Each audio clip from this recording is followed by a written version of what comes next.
We're going to be seeing this cool air in place. Look at the radar right now. We have rain on the radar, and it's been making for a dismal night for us and a cool night here in North Texas. The rain continued to push its way through parts of the Metroplex. We do have some heavier rain just now east of Plano, pushing north and east through the south sides of Collin County, down through parts of Ellis County. You can see Ennis down to Bardwell. We do have some of that moderate to heavy rain down near Italy as well, just near 35E, pushing its way from west to east. From there, we turn our attention over to parts of East Van Zandt County, down through Henderson County, just east of Athens. Some heavier rain.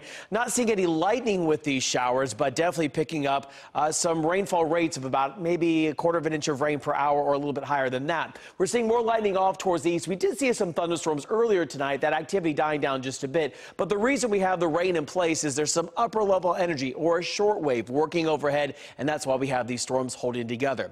But already the cool air is in place and colder air is starting to settle its way on in.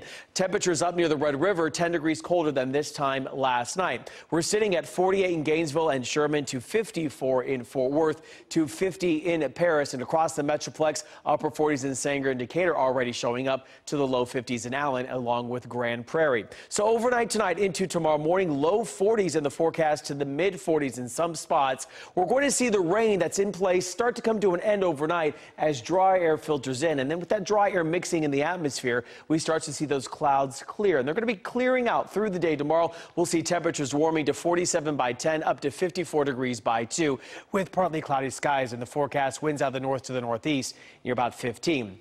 Into then tomorrow night, we're going to continue to see the clouds really clear their way on out. So then late Friday night into early Saturday morning, clear skies in place, winds dying down just a bit. Some of the coldest air of the season showing up for us. And that cold air has already been off to the north, where the precipitation is in the form of some snow near St. Louis, east sides of Missouri, near Quincy, Illinois as well. So we're not going to see any snow here, but you can see those clouds clearing out as that high pressure builds in. So with that high pressure overhead, the clearer skies, a freeze watch is in effect late Friday night into early Saturday morning. That does include the north sides of the Metroplex, all the counties indicated in blue. And here's the reason why.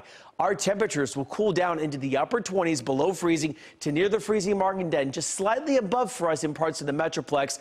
All of those North Texas are going to be very cold by Saturday morning. So I want to point out that the average date of the first freeze is November 22nd. Last year was November 12th. So we're close to that. The latest first freeze ever on record, January 4th in 1972. And we're going to see a series of fronts then go into Sunday into Monday, slide their way on through. More rain on Monday. Behind that, some colder areas in place. The 7-day forecast shows that we're going to be seeing temperatures again in the upper 40s Monday, with rain chances 60%. Tuesday and Wednesday, your morning temperatures in the 30s.